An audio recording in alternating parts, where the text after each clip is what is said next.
Bayan kardeşlerimiz de arkada saflarını tutacaklar. Gıyabi cenaze namazımız inşallah. Bana yardımcı olun görevli kardeşlerim. Gençler, sloganlar diyelim. La ilahe illallah. Muhammed Resulullah. أيها الأحبة، نصلي الآن صلاة الجنازة على أرواح شهداء غزة وشهداء إدلب وشهداء الأمة الإسلامية. نحن الذين عاهدوا محمدا على الجهاد ما حيينا أبدا. نحن الذين عاهدوا محمدا.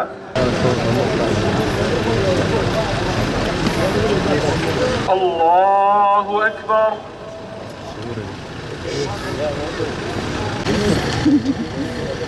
الله أكبر. السلام عليكم ورحمة الله. السلام عليكم ورحمة الله. La ilahe illallah. Muhammed Resulullah. Cenaze namazı kılacak. التكبيرة الأولى. الله أكبر. الفاتحة.